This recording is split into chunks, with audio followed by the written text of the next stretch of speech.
Mes parents ont dépensé 127 000 € pour le mariage de mon frère. Pour le mien, mon père m'a posé un ultimatum, c'est règle ou je paie tout. J'ai choisi ma liberté. Mais en voyant ma liste d'invités, ils ont compris ce qu'il avait perdu. Je m'appelle Amélie, j'ai 29 ans, et il y a 3 semaines, je me suis marié sans la présence de mes parents. Il y a quelques années, mes parents ont dépensé 127 000 € pour le mariage de mon frère Damien, fait venir des proches de 3 régions différentes, loué un domaine de campagne et engagé un orchestre de 12 musiciens. Mais quand j'ai annoncé mes fiançailles avec Nicolas, un homme qui m'aime plus que je n'aurais jamais cru possible, mon père m'a regardé droit dans les yeux et m'a dit « Suis mes règles ou paie tout toi-même ». Alors, j'ai tout payé moi-même. Ce à quoi mes parents ne s'attendaient pas, c'est qui figurerait sur ma liste d'invités. Des PDG, des associés de grands cabinets d'avocats, un ancien sénateur, des gens qu'ils avaient passé leur vie à essayer d'impressionner. Et quand la vérité sur leur soi-disant fond de mariage a éclaté, eh bien, disons que certains secrets ne restent pas enfouis éternellement. Je m'appelle Amélie Dubois. Je suis experte comptable dans un cabinet de conseil financier à Lyon. J'ai un bureau d'angle avec vue sur la Saône, un plan d'épargne retraite qui ferait pleurer de joie l'étudiante que j'étais, et absolument aucune dette. Je vous dis cela non pas pour me vanter, mais parce que c'est important. Parce que pendant 29 ans, ma famille m'a traité comme si j'étais à une mauvaise décision de devoir être secouru. Mes parents, Richard et Sylvie Dubois, vivent dans un pavillon de 3 chambres à Villefranche-sur-Saône. Papa a pris sa retraite il y a 5 ans d'un poste de cadre intermédiaire dans une entreprise industrielle. Maman travaillait à temps partiel dans l'administration jusqu'à ce que j'entre au lycée, puis elle a arrêté. Ils ne sont pas pauvres, ils ne sont pas riches. Ils ont ce genre de confort qui vient avec un crédit immobilier remboursé et des vacances sur la Côte d'Azur une année sur 2. Mon frère Damien a 4 ans de plus que moi. L'enfant chéri, star de l'équipe de rugby du lycée, diplômé d'une école de commerce, directeur commercial dans une entreprise de la tech. Ça semble plus impressionnant que son salaire ne le suggère. Il y a 3 ans, Damien a épousé sa petite amie de fac, Brigitte. Le mariage a eu lieu au domaine de la Roseraie. 250 invités, côte de bœuf et homard, une sculpture de glace en forme de leurs initiales. Mes parents ont tout payé, 127 000 €. Je connais le montant exact car ma mère l'a mentionné au moins 15 fois pendant la réception. Nous avons économisé pour ça depuis la naissance de Damien, disait-elle à qui voulait l'entendre, une coupe de champagne à la main. C'est ce que font les parents. Ce soir-là, je me tenais dans un coin, dans une robe de demoiselle d'honneur qui n'était pas de ma couleur, regardant mon père porter un toast sur l'investissement dans la famille. Et j'ai pensé, d'accord. Quand ce sera mon tour, les choses seront différentes. Ils verront que je vaux aussi la peine qu'on investisse en moi. J'étais si naïve. J'ai rencontré Nicolas Fournier lors d'une conférence sur la conformité financière il y a 2 ans. Il représentait son cabinet d'avocats, Fournier et Associés, et j'essayais de ne pas m'endormir pendant une table ronde sur les révisions du Code des impôts. Il m'a surprise en train de bâiller. Je l'ai surpris en train de rire de moi pour ça. Nous avons fini par prendre un café, puis un dîner, puis nous avons discuté jusqu'à la fermeture du bar de l'hôtel. Nicolas a 32 ans, il est associé dans le cabinet familial, a une mâchoire carrée, des yeux bienveillants, et cette sorte de confiance tranquille qui vient de ne jamais avoir eu à se prouver à qui que ce soit. Mais ce que j'aime le plus chez lui, c'est qu'il écoute. Quand je parle, il m'entend vraiment. Sa famille est différente de la mienne. La première fois que j'ai rencontré sa mère, Éléonore, c'était chez eux, sur la colline de la Croix-Rousse. Je portais mon plus beau blazer, j'avais répété des sujets de conversation dans la voiture. J'étais terrifié. La maison était magnifique. La beauté du vieil argent, avec des peintures à l'huile et une bibliothèque qui sentait le cuir et l'histoire. Mais Éléonore a ouvert la porte elle-même, vêtue d'un simple pull en cachemire et sans maquillage. Elle m'a serré dans ses bras avant même que je puisse me présenter. « Nicolas parle constamment de vous », a-t-elle dit. « J'ai l'impression de vous connaître déjà. » Le dîner n'était pas préparé par un traiteur. Éléonore a cuisiné un poulet rôti au romarin, des légumes du marché, une tarte au citron qu'elle avait faite l'après-midi même. Nous avons mangé dans la cuisine, pas dans la salle à manger formelle, et elle m'a posé des questions sur mon travail, mes passions, mes rêves. Personne dans ma famille ne m'avait jamais interrogé sur mes rêves. Quand Nicolas m'a ramené chez moi ce soir-là, j'ai pleuré sur le siège passager. Qu'est-ce qui ne va pas, a-t-il demandé, alarmé. Rien, ai-je dit. C'est ça le problème. Rien ne va pas. Ta famille est juste. Ils sont si gentils. Il m'a serré la main. Ils t'aiment déjà, Amélie. C'est ta famille maintenant. Je ne savais pas à quel point cela signifierait quelque chose plus tard. Nicolas m'a demandé en mariage un jeudi soir d'octobre. Rien d'extravagant, juste nous deux sur le toit de notre restaurant préféré, les lumières de la ville scintillant en contrebas, la bague de sa grand-mère dans un écrin de velours. J'ai dit oui avant même qu'il ait fini sa question. Le lendemain matin, j'ai appelé mes parents. Mes mains tremblaient. Malgré tout, malgré toutes les années où j'ai été négligé, je voulais toujours qu'ils soient heureux pour moi. Maman, papa, j'ai une nouvelle, ai-je dit. Nicolas m'a demandé en mariage. Nous sommes fiancés. Il y a eu une pause. Puis ma mère a poussé un cri strident. Littéralement. Et je l'ai entendu appeler mon père. Richard, Amélie va se marier. Pendant un magnifique instant, j'ai eu l'impression que les choses pourraient être différentes. Ma mère a posé des questions sur la bague. Mon père a posé des questions sur le travail de Nicolas. Il semblait fier. Nous te soutiendrons, ma chérie, a dit ma mère, tout comme nous l'avons fait pour Damien. Nous aiderons pour le mariage. Ce soir-là, elle m'a envoyé un email. Je l'ai toujours. Je l'ai capturé à l'écran dès son arrivée parce que quelque chose en moi, un instinct que je ne voulais pas reconnaître, me disait que j'aurais peut-être besoin de preuves un jour.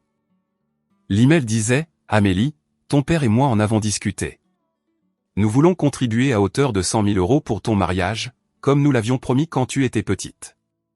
Nous sommes si heureux pour toi. Bise, maman. 100 000 €, par écrit, avec un horodatage.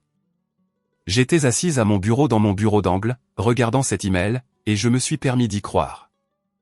Je me suis permis de penser que peut-être j'avais eu tort toutes ces années.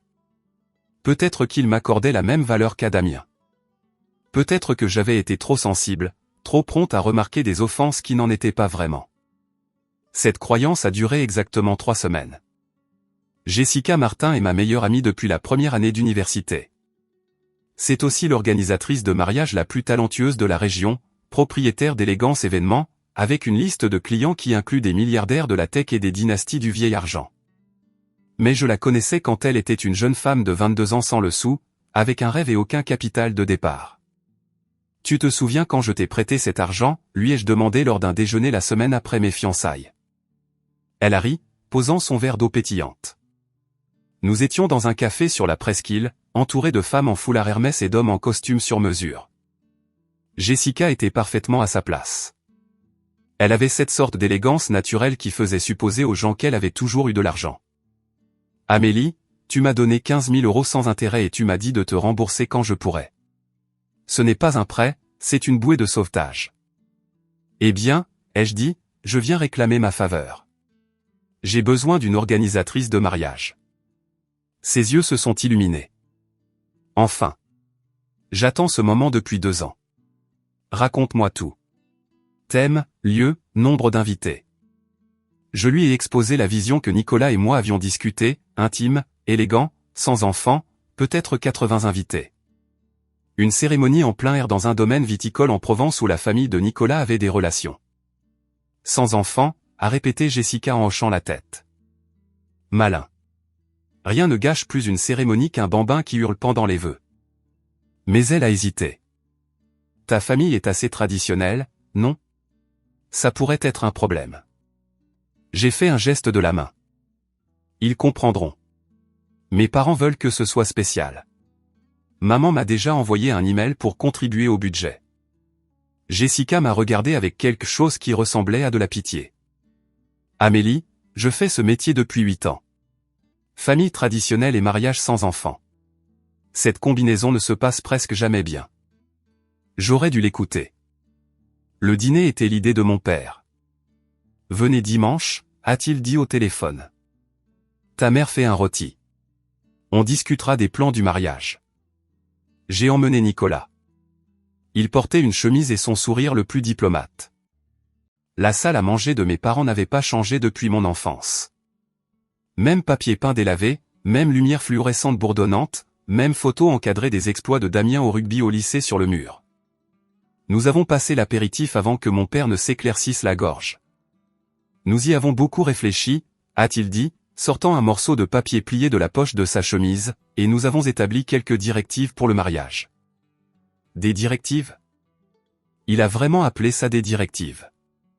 Il a lissé le papier sur la table. J'ai reconnu son écriture.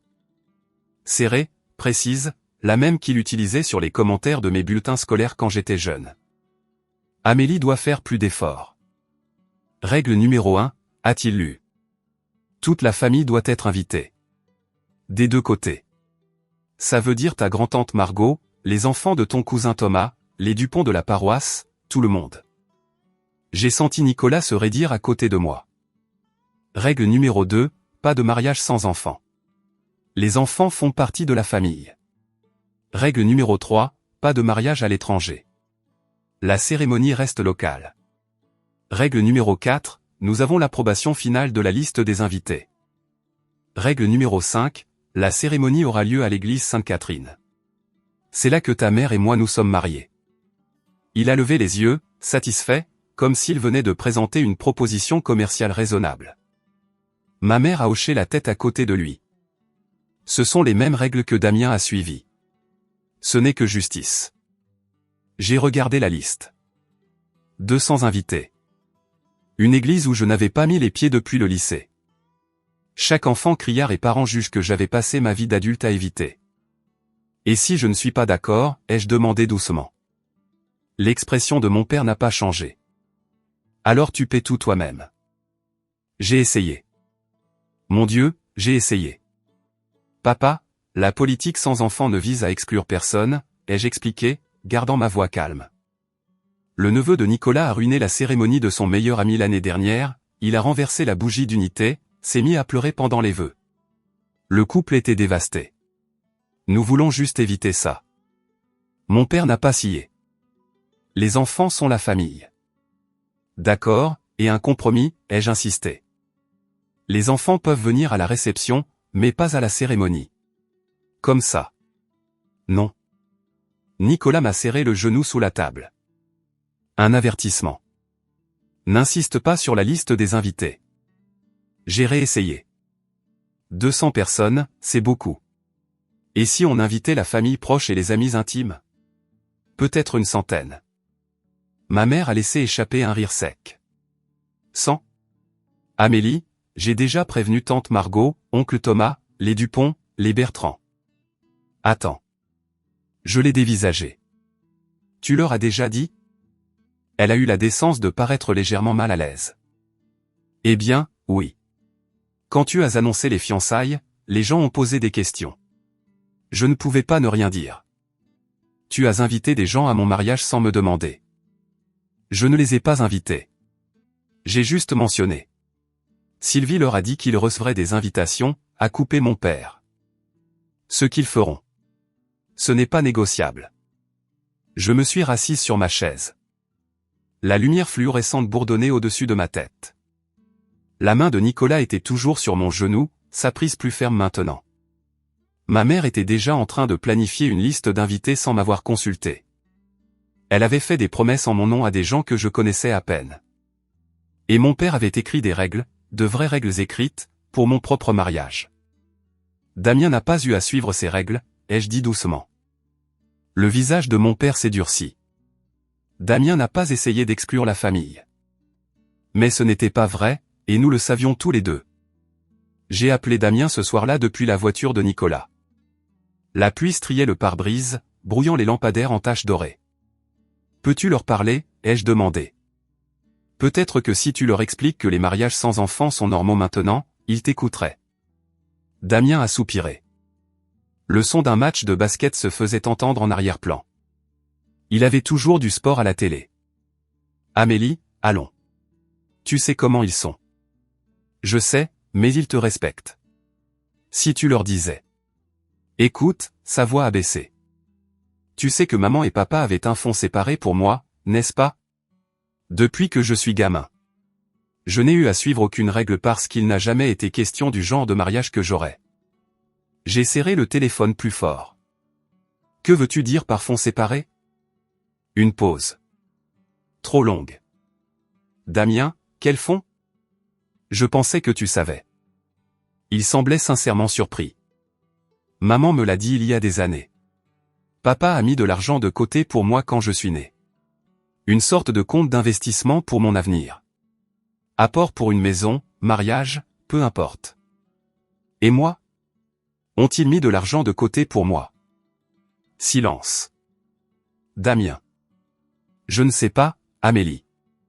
Sa voix était mal à l'aise maintenant. Je veux dire, papa a toujours dit. Tu sais comment il est. Vieille école. Il pensait que tu épouserais quelqu'un qui s'occuperait de ces choses-là, que la famille du mari paierait pour le mariage. C'est juste ce qu'il croyait. La pluie tombait plus fort. Nicolas me regardait depuis le siège du conducteur, l'inquiétude gravée sur son visage. Donc il n'y a jamais eu de fonds pour moi, ai-je dit d'une voix plate. Les 100 000 € que maman a promis. Ils n'ont pas vraiment l'intention de les donner. Je ne sais pas. Peut-être, Amélie. Je n'essaie pas de. C'est bon, ai-je dit. Merci d'avoir été honnête. J'ai raccroché et j'ai regardé la pluie. 29 ans. 29 ans à penser que je faisais partie de la même famille, du même amour, du même avenir. Je comprenais maintenant. Ça n'avait jamais été le cas. Mon père a appelé le lendemain. Pas de salutation, pas de préambule. J'ai besoin de ta décision, Amélie. Les règles tiennent. À prendre ou à laisser. J'étais à mon bureau en train d'examiner les rapports trimestriels. Mon bureau d'angle, ma vue sur la Saône, la vie que j'avais bâtie entièrement seul. J'ai une question d'abord, ai-je dit. As-tu donné à Damien les mêmes règles? Silence. Lui as-tu demandé d'inviter 200 personnes? As-tu exigé l'approbation finale de sa liste d'invités? As-tu menacé de retirer le financement s'il ne s'y conformait pas? Damien comprenait les valeurs familiales. Ce n'est pas une réponse. La voix de mon père est devenue glaciale. Damien est mon fils. Il perpétue le nom de la famille. Toi, tu vas te marier dans une autre famille. Les Fournier seront ta famille maintenant. C'est comme ça que ça marche. Voilà. Enfin, la vérité qu'il n'avait jamais tout à fait dite à voix haute. Donc, parce que je suis la fille, je vaux moins. Je n'ai pas dit ça. Tu n'as pas eu besoin.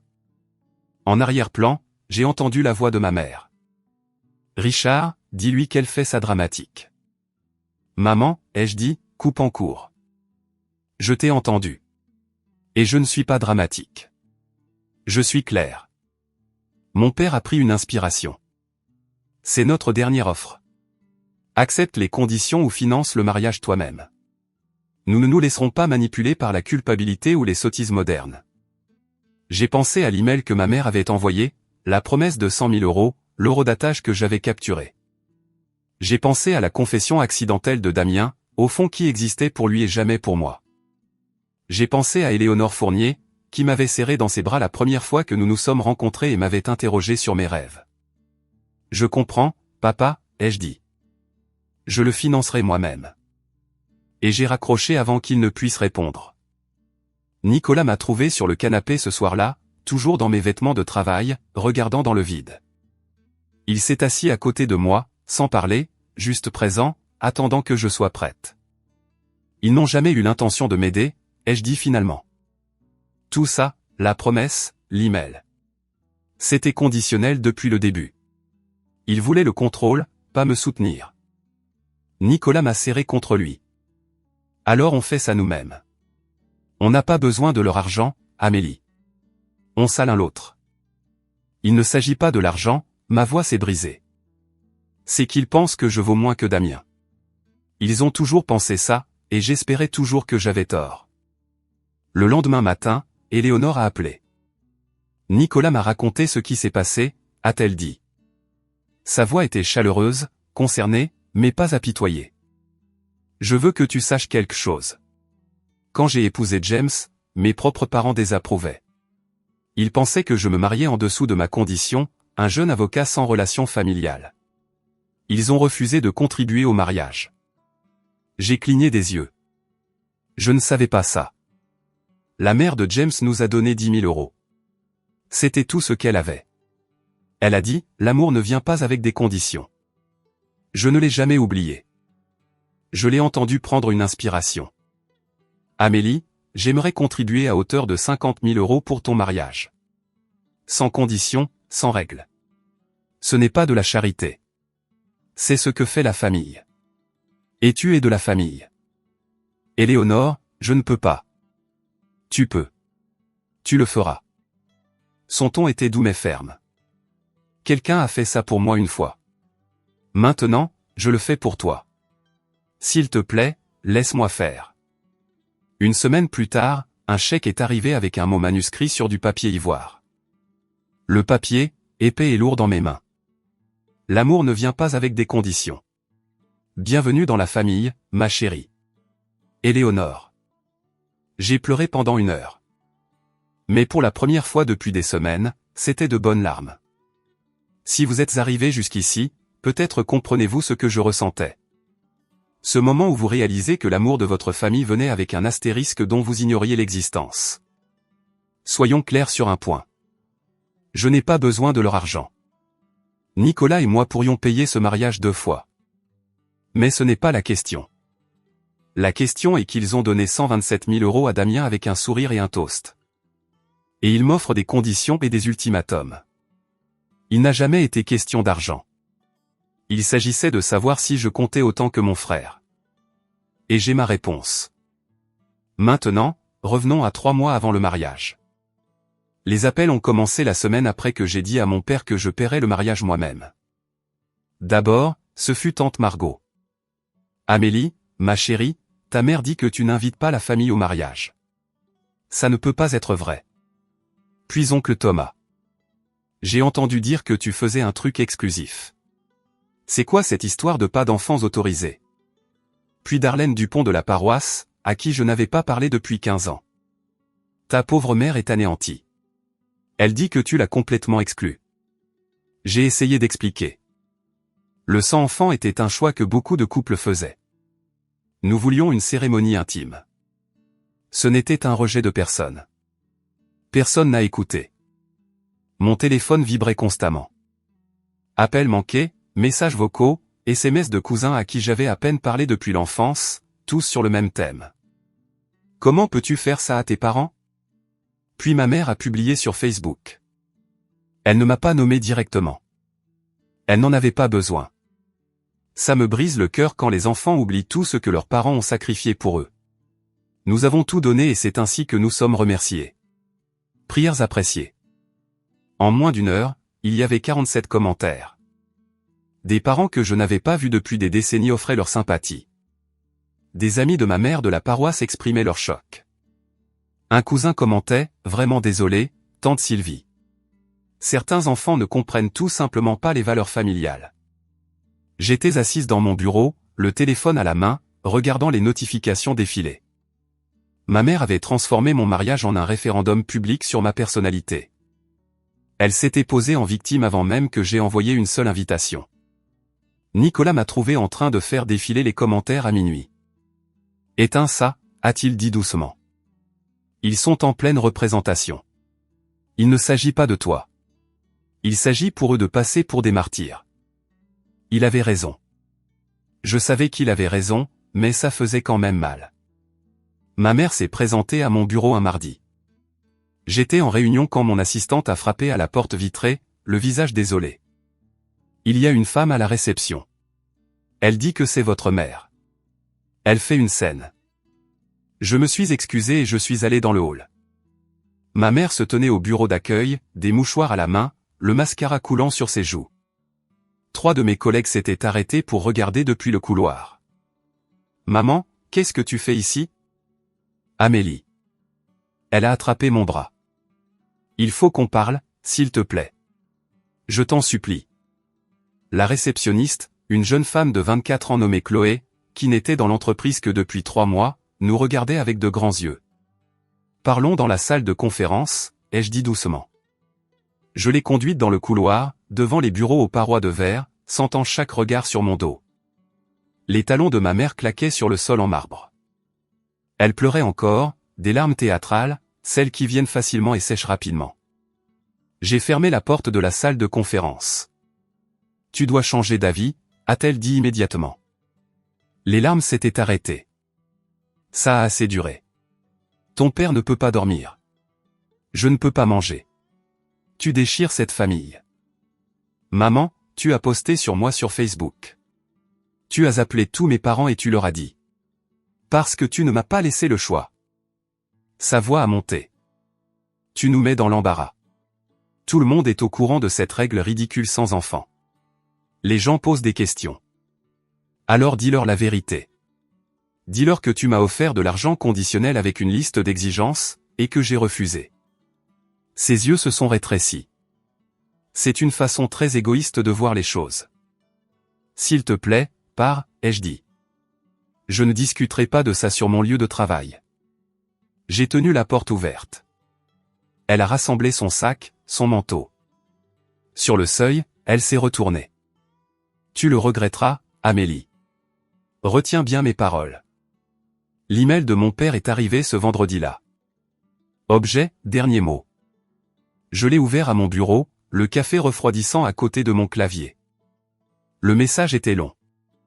3 paragraphes complets de griefs que j'avais entendus, des variations de toute ma vie. Il énumérait chaque sacrifice qu'ils avaient fait pour moi, l'appareil dentaire quand j'avais 12 ans, l'assurance auto qu'ils avaient payée pendant mes études, la fois où ils avaient conduit 4 heures pour me voir obtenir mon diplôme. Comme si assister à la remise de diplôme de leur fille était un acte de générosité extraordinaire plutôt qu'une attente parentale de base. Puis venait le dernier paragraphe.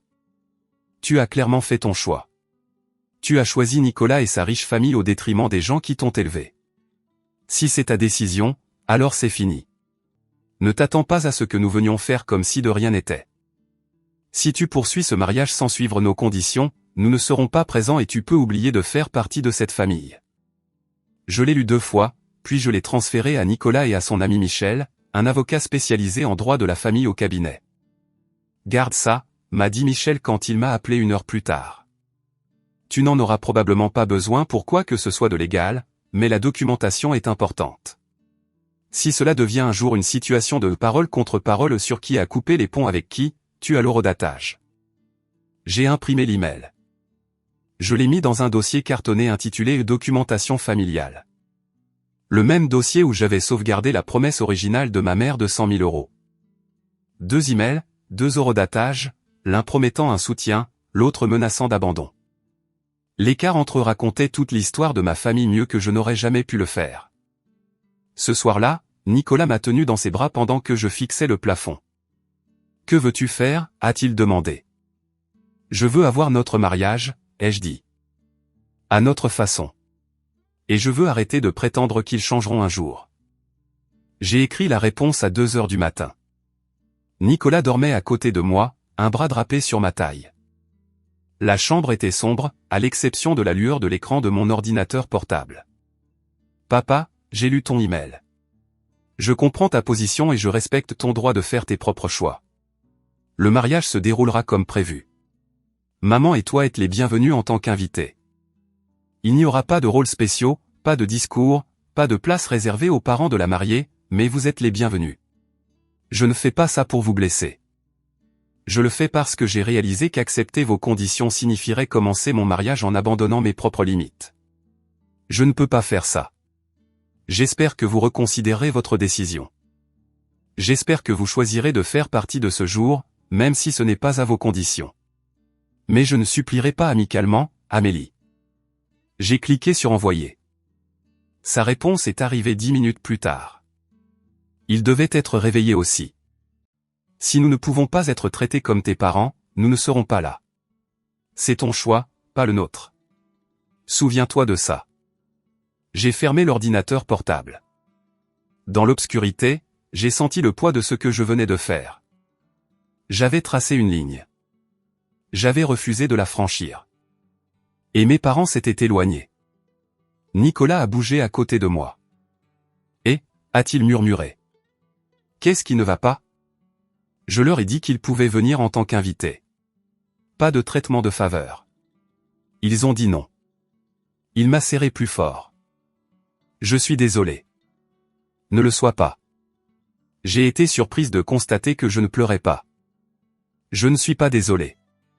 Je suis triste, mais je ne suis pas désolé. Il y avait quelque chose de presque paisible là-dedans. La finalité. Plus d'espoir. Plus de questionnement pour savoir si cette fois serait différente.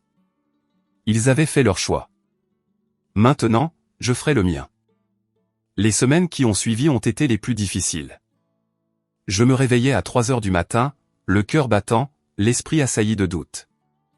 Et si j'avais tort? Et si j'étais la méchante de l'histoire? Et si je détruisais ma famille pour une liste d'invités? Mes parents avaient pour la plupart cessé d'appeler. Le silence était pire que la pression. J'avais été excommunié, semblait-il, sans annonce formelle. J'ai perdu 3 kilos.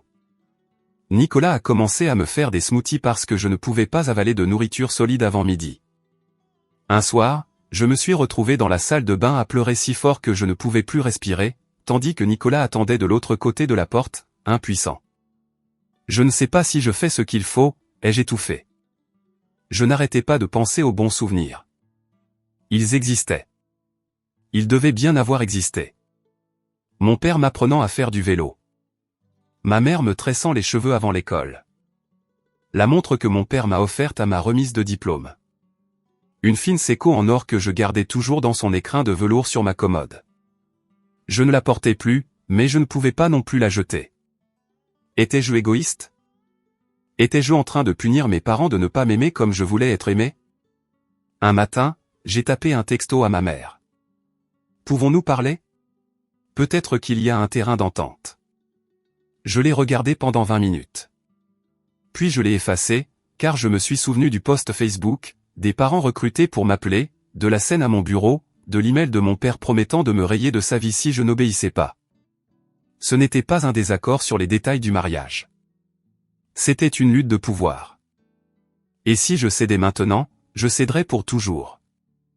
J'ai posé mon téléphone. Je suis allé travailler. J'ai continué. Damien m'a envoyé un texto un dimanche. On peut se voir pour un café? Je veux aider. J'ai failli dire non. Mais une partie de moi, celle qui se souvenait encore de mon grand frère me laissant l'accompagner à la salle d'arcade quand nous étions enfants, voulait croire qu'il était sincère. Nous nous sommes rencontrés dans un café près du stade. Damien était déjà là quand je suis arrivé, portant un polo froissé et sirotant un café noir. Il avait l'air fatigué. Son éclat d'enfant chéri s'était estompé quelque part en chemin. Et, il s'est levé pour me serrer dans ses bras. Merci d'être venu. Nous nous sommes assis. Il tripotait sa tasse de café. Écoute, a-t-il dit, maman et papa souffrent vraiment. Ils ont l'impression que tu les as abandonnés. Est-ce qu'ils t'ont envoyé ici? Il n'a pas répondu, ce qui était une réponse suffisante. Damien, je n'ai abandonné personne. Papa m'a envoyé un email disant que si je ne suivais pas leurs règles, je n'étais plus de la famille. J'ai dit que je les accueillerais comme des invités. Ils ont refusé. Peut-être que tu pourrais juste faire un petit effort. Tu sais comment ils sont. Ils sont de la vieille école. Si seulement tu invitais tante Margot et quelques cousins. Damien, je me suis penché en avant. Laisse-moi te poser une question. Quand tu t'es marié, t'ont-ils donné une liste d'exigences? Ont-ils menacé de retirer le financement si tu ne te conformais pas? Il a détourné le regard. Non, ai-je répondu pour lui. Ils ne l'ont pas fait parce que tu es le fils et que je suis juste la fille qui est censée être reconnaissante pour les miettes qu'elle reçoit. Damien s'est tortillé mal à l'aise. Ce n'est pas juste. Peut-être pas, mais c'est la vérité. Il a fini son café en silence. Quand il s'est levé pour partir, il a fait une pause. J'espère que tu sais ce que tu fais, Amélie, parce qu'une fois que tu auras coupé les ponts, il n'y aura pas de retour en arrière. Je l'ai regardé s'éloigner. Il n'avait pas tort. Mais le pont était déjà en feu. Je n'étais juste pas celle qui avait allumé l'allumette. Ce soir-là, Nicolas m'a trouvé sur le canapé, fixant mon téléphone. Damien, a-t-il deviné? Oui. Il a essayé de jouer les médiateurs, sauf que sa version de la paix, c'est que je capitule. Nicolas s'est assis à côté de moi. Il n'a pas essayé de régler le problème. Il ne le faisait jamais. Il attendait simplement. Je n'arrête pas de douter de moi, ai-je avoué, me demandant si je suis têtu, si je devrais juste céder et inviter tout le monde et sourire pendant toute la cérémonie. Veux-tu faire ça? Non. La réponse est venue immédiatement. Non, je ne veux pas. Alors ne le fais pas. Il m'a attiré contre lui. Amélie, tu as passé toute ta vie à essayer de mériter quelque chose qui aurait dû t'être donné gratuitement. L'approbation de tes parents, leur amour. Tu as travaillé plus dur, accompli plus de choses, demandé moins. Et ça n'a jamais été suffisant parce que ça n'a jamais été à propos de ce que tu faisais. C'était à propos de qui tu es. J'ai fermé les yeux. Tu n'es pas le problème, a-t-il dit doucement. Tu ne l'as jamais été. Le lendemain matin, Éléonore a appelé. J'ai entendu dire que tu avais eu une semaine difficile, a-t-elle dit. Pas de préambule, pas de banalité. Nicolas te l'a dit. Il est inquiet. Et moi aussi. Elle a fait une pause. Amélie, quand j'ai choisi d'épouser James contre la volonté de mes parents, je les ai perdus pendant 3 ans. 3 ans de silence. C'était la chose la plus difficile que j'ai jamais faite. Comment as-tu surmonté ça? En me rappelant que je ne les rejetais pas. C'est eux qui me rejetaient pour avoir fait mon propre choix. Il y a une différence. Sa voix s'est adoucie. Tu ne détruis rien, ma chérie. Tu refuses juste enfin de prétendre que les fissures n'étaient pas déjà là. Ce soir-là, j'ai regardé la photo de fiançailles sur notre mur. Nicolas et moi, riant au parc de la Tête d'Or. Des feuilles dorées tourbillonnant autour de nous. Je n'avais pas besoin de la permission de mes parents pour être heureuse. J'avais juste besoin de me donner la permission à moi-même. Jessica a étalé les plans finaux sur la table de sa salle de conférence comme un général se préparant à la bataille. D'accord, dit-elle, les yeux brillants. Parlons de ton mariage de rêve. Le lieu, un domaine viticole privé en Provence, des collines ondoyantes, de vieilles vignes, une terrasse en pierre surplombant la vallée. La famille de Nicolas avait des relations avec les propriétaires. Nous avions obtenu un tarif qui aurait été impossible autrement. La liste des invités, 85 personnes, soigneusement sélectionnées. Pas d'invitation par obligation, pas de parents éloignés à qui je n'avais jamais parlé, pas d'enfants qui crient. Le budget, 90 000 €. Nicolas et moi avons contribué à hauteur de 40 000 € de nos économies. Le cadeau d'Éléonore couvrait 50 000 €. Jessica, fidèle à sa parole, fournissait ses services à prix coûtant, une valeur normalement de 30 000 €, maintenant incluse comme son cadeau de mariage pour nous. Sans enfants, a confirmé Jessica. Cérémonie sans enfants au coucher du soleil. L'heure dorée, la seule demande de Nicolas. Elle a souri. Ce sera ma plus belle œuvre. J'espère que tu le sais. J'ai regardé le tableau d'inspiration qu'elle avait créé. Des lignes épurées, des fleurs blanches, un éclairage doux, une simplicité élégante. Rien de tape à accent grave-l'œil, rien d'excessif, juste de la beauté. Et ta famille, a demandé Jessica prudemment. Des changements de ce côté-là. J'ai secoué la tête. Ils ont fait leur choix. D'accord. Elle a pris une note. Je ferai un briefing à la sécurité au cas où. Parfois, les gens se présentent sans y être invités à ce genre d'événement. Je n'y avais pas pensé. Tu penses qu'ils débarqueraient au mariage? Je pense que les gens font des choses inattendues quand ils réalisent qu'ils n'ont plus le contrôle. Elle m'a regardé par-dessus ses lunettes. Espérer le meilleur, prévoir le pire. C'est ma devise. J'ai hoché la tête lentement. La possibilité que mes parents puissent essayer de forcer leur entrée ne m'était pas venue à l'esprit. Mais Jessica faisait ça depuis 8 ans. Elle savait des choses que j'ignorais. La liste des invités était un document que je n'avais montré à personne en dehors de Nicolas et Jessica. Mais en la révisant une dernière soirée, j'ai réalisé quelque chose. Ce n'était pas juste une liste d'invités de mariage. C'était un témoignage de la vie que j'avais bâtie. Du côté de Nicolas, il y avait l'associé gérant de Fournier et Associés, un juge fédéral qui avait été son mentor à la faculté de droit, 3 associés de cabinets concurrents qui étaient devenus des amis proches, le PDG d'une entreprise du CAC 40. Un client que Nicolas avait représenté dans une fusion complexe.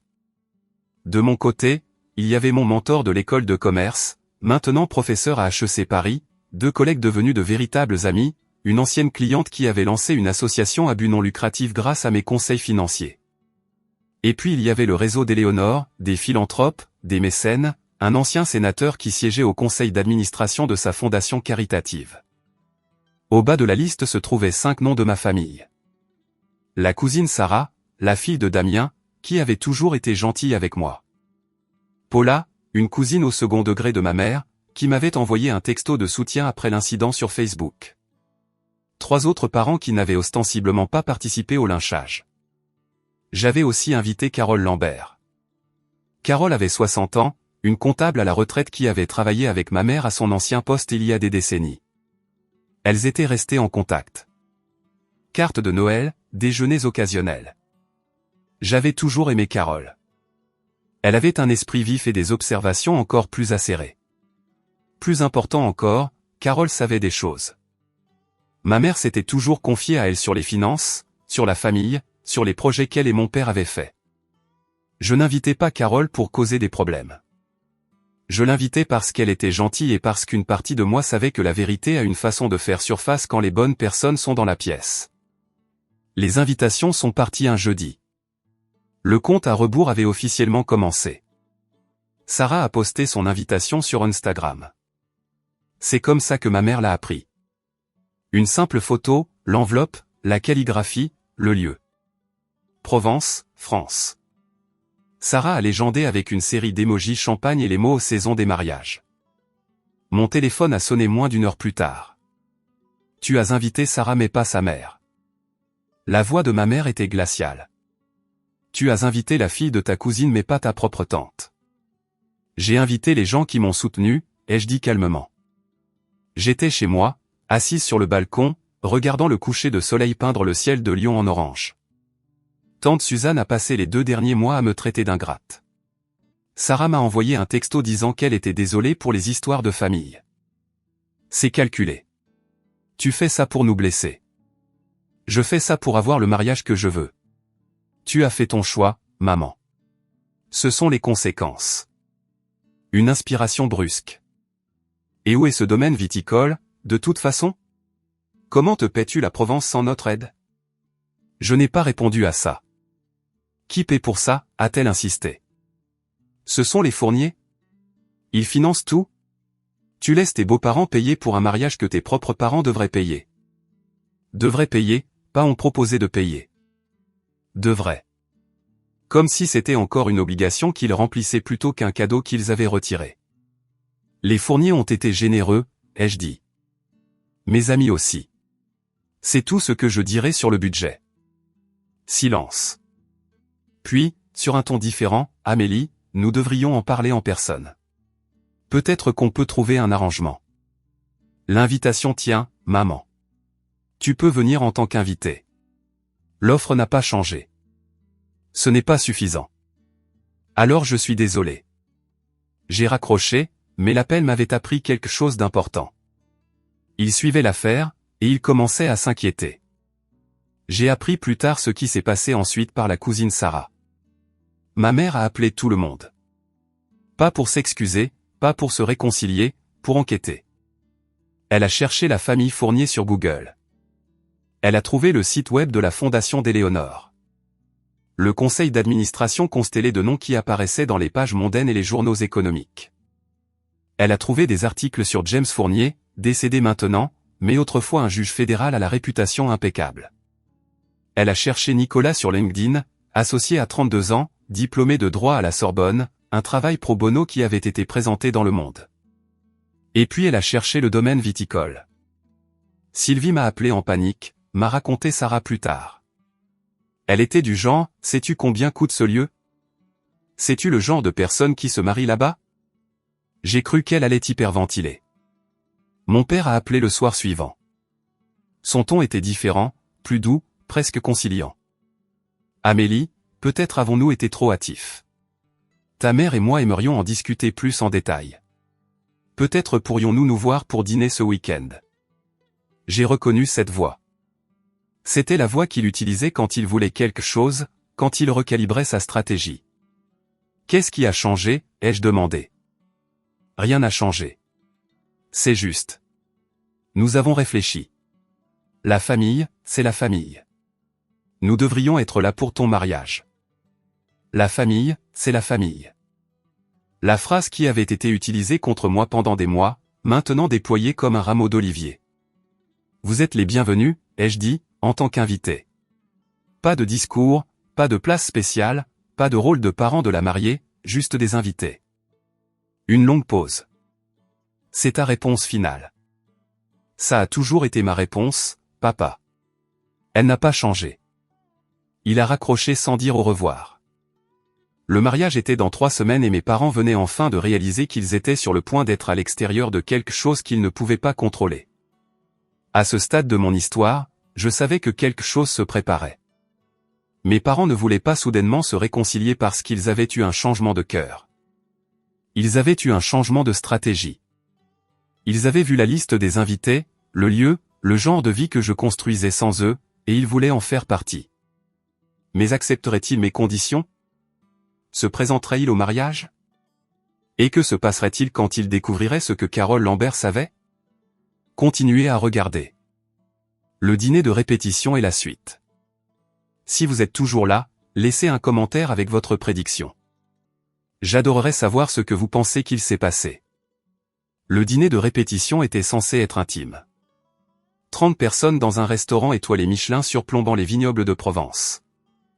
Amis proches, famille immédiate, les personnes qui comptaient le plus. Mes parents n'étaient pas sur la liste, c'est pourquoi mon cœur s'est arrêté quand je les ai vus franchir la porte. Ma mère portait sa plus belle robe, celle qu'elle gardait pour les enterrements et les grandes occasions. Mon père avait mis une cravate. Ils avaient l'air respectables, presque humbles, debout dans le hall pendant que l'hôtesse consultait son plan de table avec une confusion évidente. « Je suis la mère de la mariée », ai-je entendu ma mère dire. « Il doit y avoir une erreur. » J'ai senti la main de Nicolas se resserrer sur mon bras. Autour de nous, les conversations ont vacillé. Éléonore a levé les yeux de son champagne, son expression indéchiffrable. « Je m'en occupe », ai-je dit. Je me suis approché. Mes talons claquaient sur le parquet. Tous les yeux dans la pièce ont suivi. « Maman, papa. » J'ai gardé ma voix basse, stable. « Vous n'étiez pas sur la liste des invités pour ce soir. Nous sommes tes parents, Amélie. » La voix de ma mère tremblait. Détresse théâtrale. « Nous avons tout à fait le droit d'être ici. Nous avons volé sur 3000 kilomètres. Vous n'étiez pas invité. Nous sommes ici pour te soutenir. N'est-ce pas ce que tu voulais? » Jessica s'est matérialisée à côté de moi, tablette à la main. « Madame, monsieur, si je pouvais vous parler en privé un instant. » Le visage de mon père a rougi. « Nous n'avons pas besoin de parler en privé. Nous avons besoin d'être conduits à l'événement de notre fille. » Éléonore s'est levée de sa chaise et a traversé la pièce. Elle se déplaçait comme de l'eau, gracieuse, sans hâte, impossible à ignorer. « Richard. Sylvie. » Sa voix était chaleureuse mais ferme. « Peut-être pourrions-nous en discuter dans le salon privé. Je détesterais que cela devienne une scène. » Mon père a regardé Éléonore, ses perles, sa posture, son autorité tranquille, et une partie de sa suffisance s'est dissipée de son visage. « Bien, » a-t-il dit sèchement. « Parlons. » Le salon privé était petit. Une table pour 6, des bouteilles de vin alignées sur les murs, un éclairage doux qui ne pouvait adoucir l'attention. Mes parents se sont assis d'un côté. Nicolas, Éléonore et moi de l'autre. Mon père a parlé le premier. « Nous sommes venus soutenir notre fille. C'est tout. Vous êtes venus sans y être invité, ai-je dit. Après m'avoir envoyé un email disant que vous me couperiez les ponts si je n'obéissais pas à vos conditions. C'était un malentendu. J'ai l'email, papa. J'ai sorti mon téléphone. Veux-tu que je le lise? Si tu poursuis ce mariage sans suivre nos conditions, nous ne serons pas présents et tu peux oublier de faire partie de cette famille. C'est ce que tu as écrit. » Son visage est devenu pâle. Ma mère est intervenue. Nous étions blessés. Nous avons dit des choses que nous ne pensions pas. Alors pourquoi ne vous êtes-vous pas excusé? Pourquoi vous êtes-vous présenté à mon bureau? Pourquoi avez-vous posté sur moi sur Facebook? Pourquoi avez-vous recruté des parents pour me mettre la pression? Silence. Éléonore a pris la parole, sa voix douce. Richard, Sylvie, je comprends que ce soit difficile. Laisser aller le contrôle sur nos enfants est l'une des choses les plus difficiles qu'un parent puisse faire. Mais ce que vous avez décrit, les conditions, les ultimatums, l'humiliation publique, ce n'est pas du soutien, c'est de la coercition. Ma mère s'est retournée contre elle. Avec tout le respect que je vous dois, Madame Fournier, cela ne vous regarde pas. Amélie fait partie de ma famille maintenant, a dit simplement Éléonore. Cela en fait mes affaires. C'est notre fille. Alors agissez en conséquence. Le ton d'Éléonore ne s'est pas durci, mais quelque chose dedans a fait taire ma mère. Être parent, ce n'est pas une question de contrôle. C'est être là pour son enfant. Même quand il fait des choix que vous ne comprenez pas. Amélie vous a invité à ce mariage en tant qu'invité. Elle vous invite toujours. La question est de savoir si vous pouvez l'accepter. Mon père fixait la table. Les yeux de ma mère étaient humides de larmes. Des vrais cette fois, je pense. Aucun d'eux n'a parlé. Finalement, mon père s'est levé. Nous ne serons pas humiliés comme ça, a-t-il dit. Si nous ne pouvons pas être reconnus comme tes parents, nous ne ferons pas semblant. Personne ne te demande de faire semblant, papa. Je te demande d'être présent à des conditions qui nous respectent tous les deux. Il a secoué la tête. Tu as fait ton choix. Tu as choisi les Fournier. Tu as choisi une foule d'étrangers plutôt que ta propre chair et ton propre sang. J'ai choisi un mariage qui reflète mes valeurs. Si tu ne peux pas l'accepter, nous ne le pouvons pas. Ma mère s'est levée, ramassant son sac. Nous ne serons pas traités comme des invités ordinaires alors que nous sommes tes parents. Elle a regardé Éléonore avec quelque chose qui ressemblait à de la haine. J'espère que vous êtes heureuse. Vous avez retourné notre fille contre nous. Personne ne m'a retourné contre vous, ai-je dit doucement. J'ai pris ma propre décision. J'aimerais que vous puissiez voir la différence. La lèvre de ma mère a tremblé. Tu le regretteras, Amélie.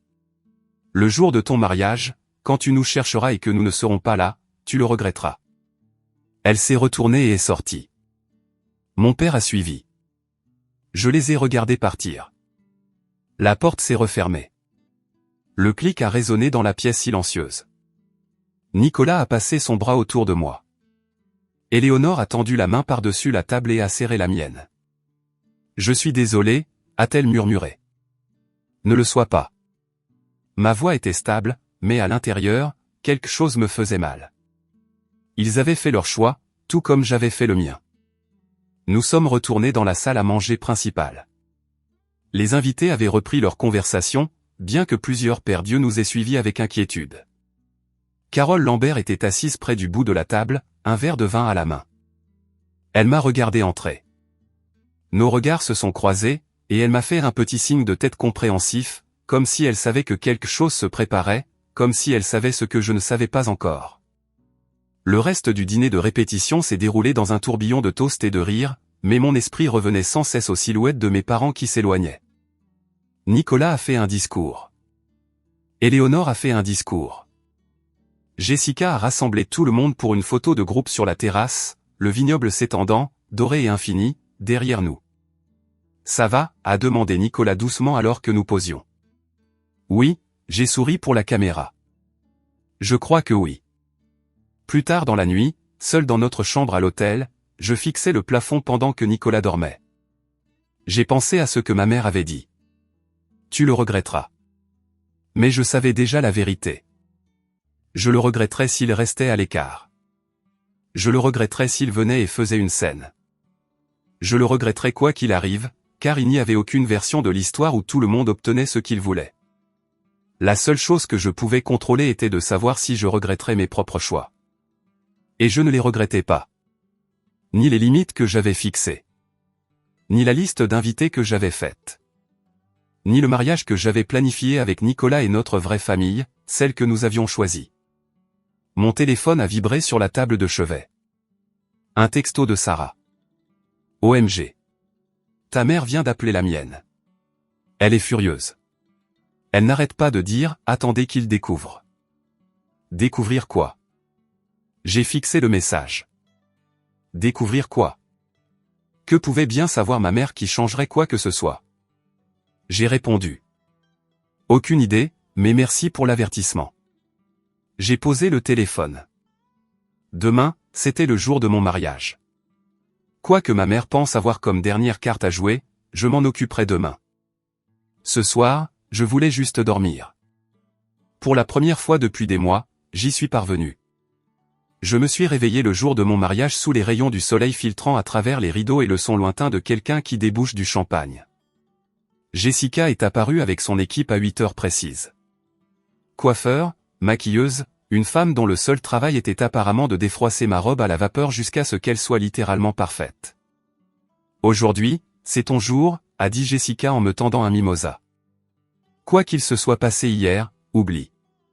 Aujourd'hui, il s'agit de toi et de Nicolas. Je les ai laissés s'occuper de moi. La robe était d'une grande créatrice française, un cadeau d'Éléonore, d'une simplicité trompeuse comme seules les choses vraiment chères peuvent l'être.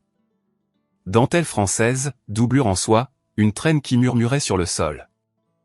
À 16 heures, je me tenais à la porte de la suite nuptiale et je me suis regardé dans le miroir. La femme qui me regardait était quelqu'un que je ne reconnaissais presque pas. Non pas à cause du maquillage ou de la robe, mais à cause de l'expression dans ses yeux. Calme, certaine, prête. La cérémonie avait lieu à 17 heures. 85 invités se sont rassemblés sur la terrasse en pierre alors que le soleil commençait sa descente vers les collines du vignoble. Des roses blanches bordaient l'allée. Un quatuor à cordes jouait quelque chose de doux et de poignant. Nicolas m'attendait sous une pergola en bois drapée de verdure et de guirlandes lumineuses. Quand il m'a vu, ses yeux se sont remplis de larmes. J'ai descendu l'allée seul. Pas de père pour me donner. Je n'avais demandé à personne de remplir ce rôle. Je n'avais pas besoin d'être donné. Je me donnais de ma propre volonté à l'homme que j'aimais. Au premier rang, j'avais laissé 2 chaises vides, les places de mes parents, au cas où. Elles étaient vides. Et alors que je prenais les mains de Nicolas et que je le regardais dans les yeux, j'ai réalisé quelque chose. Je n'étais plus triste. J'étais libre. La réception était magnifique. Dîner sous les étoiles. Des guirlandes lumineuses tendues au-dessus des longues tables. Le vin du propre cellier du domaine coulait à flot. Je dansais avec Éléonore quand Sarah m'a trouvé. Amélie. Elle a tiré sur mon coude. Tu dois entendre ça. Carole Lambert vient de me dire quelque chose de fou. Je me suis excusé et j'ai suivi Sarah dans un coin tranquille du jardin. Carole était là, un verre de vin à la main, l'air troublé. Je suis désolé de soulever ça le jour de ton mariage, a dit Carole. Mais ça fait des heures que j'ai ça sur le cœur et ça me ronge. Qu'est-ce que c'est? Carole a pris une inspiration. Ta mère et moi avons travaillé ensemble pendant 15 ans.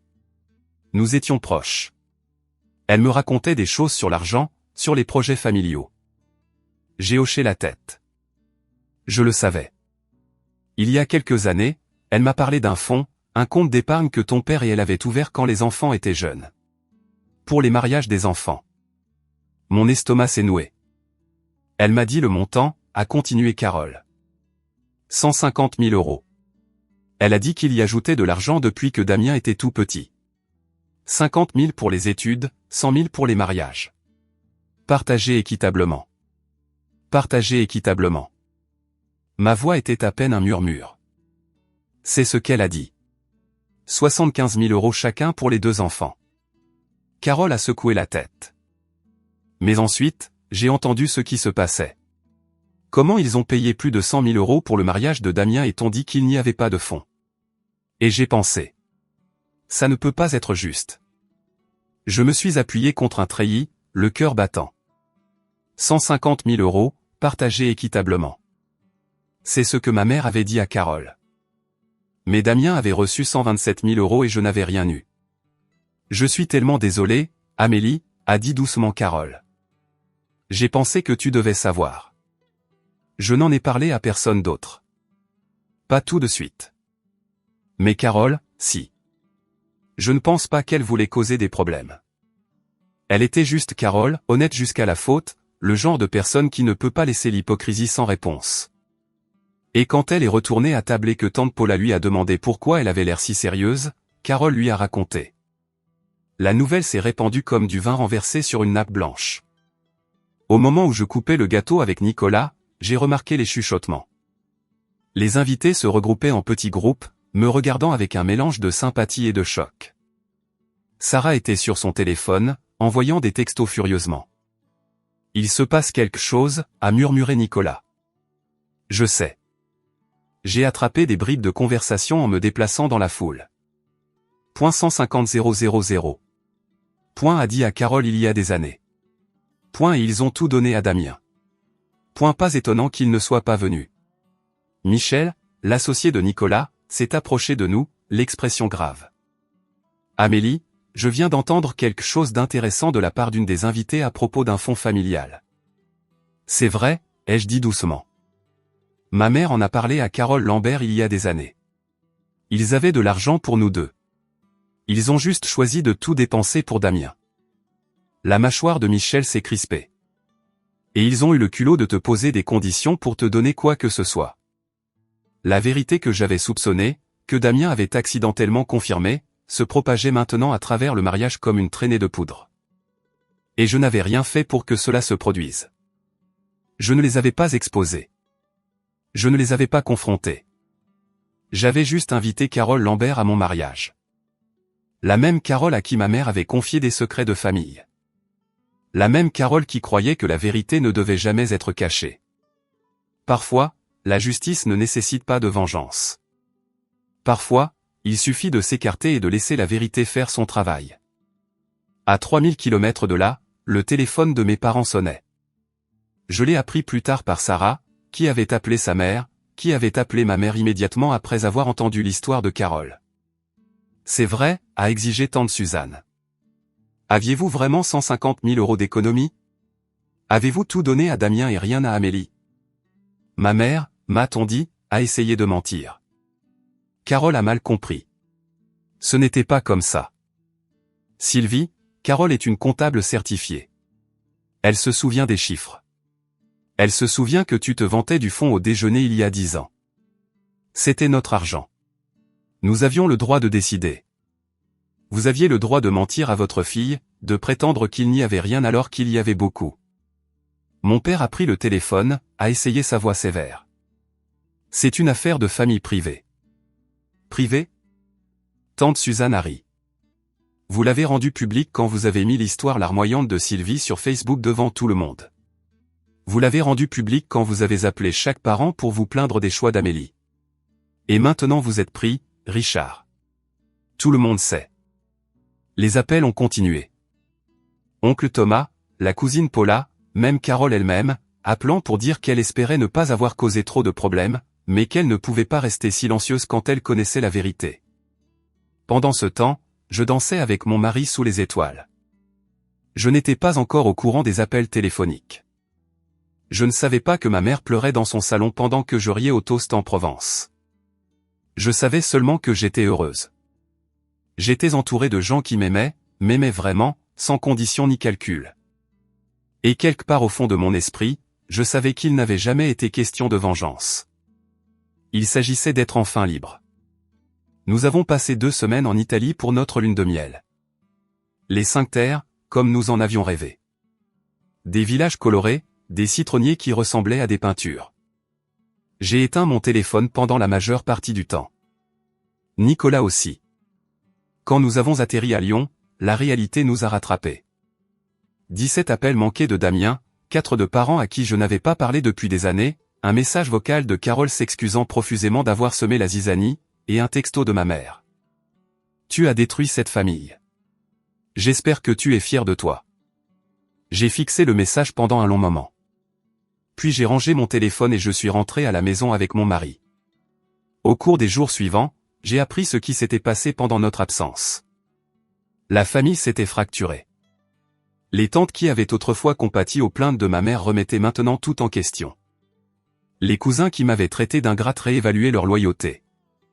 Damien avait subi le pire. Sa femme Brigitte avait commencé à poser des questions. Si tes parents t'ont donné 127 000 € pour le mariage, d'où venait vraiment cet argent? Il est stressé, m'a dit Sarah au déjeuner. Les gens n'arrêtent pas de lui demander pourquoi il a tout eu et toi rien. Je ne pense pas qu'il y ait jamais pensé avant. Est-ce ma faute, ai-je demandé. Sarah a secoué la tête. Non, c'est la faute de ses parents de l'avoir mis dans cette position. Ma mère avait désactivé son Facebook. Mon père ne répondait plus aux appels de la famille élargie. Il ne m'avait pas contacté. Pas une seule fois, pas pour s'excuser, pas pour s'expliquer, pas pour se réconcilier. Le silence disait tout. Et même si ça faisait mal, parce que ça faisait toujours mal, et que ça ferait probablement toujours un peu mal, j'allais bien. J'avais construit une nouvelle vie. J'avais choisi ma propre famille. Et j'étais enfin libre. Des mois ont passé. Le scandale, car c'est ce que c'était devenu, du moins au sein de la famille élargie Dubois, s'est progressivement estompé dans un silence inconfortable. Les gens ont cessé d'en parler directement, mais la connaissance persistait comme de la fumée. Mes parents ont perdu leur position d'aînés de la famille qui donnait des conseils pendant les vacances et arbitrait les différends. Les gens ont cessé de les appeler. Le mariage de Damien a traversé des moments difficiles. J'ai entendu par Sarah que Brigitte avait commencé à remettre en question beaucoup de choses. Pas seulement l'argent du mariage, mais le modèle de favoritisme, les attentes, la dynamique familiale qu'elle n'avait jamais examinée auparavant. Je n'étais pas heureuse de tout ça. Je sais que c'est peut-être difficile à croire. Les gens aiment les histoires de vengeance où la victime regarde ses bourreaux souffrir et se sent satisfaite, mais je ne me sentais pas satisfaite. Je me sentais fatiguée. Un après-midi, je me suis retrouvé à mon bureau, tenant l'écrin de velours avec la montre que mon père m'avait offerte à ma remise de diplôme. Cette Seiko en or que j'avais gardée mais jamais portée. Je l'ai ouverte. Le cadran de la montre a capté la lumière. C'était une belle montre, pas chère, pas comme les choses que portait Éléonore, mais elle avait signifié quelque chose un jour, un moment où mon père m'avait regardé avec quelque chose qui ressemblait à de la fierté. J'ai refermé la boîte et l'ai remise dans le tiroir. Je ne l'ai pas jetée. Certaines blessures ne guérissent pas en détruisant les choses qui les ont causées. Elles guérissent en reconnaissant ce qui a été, en pleurant ce qui aurait pu être.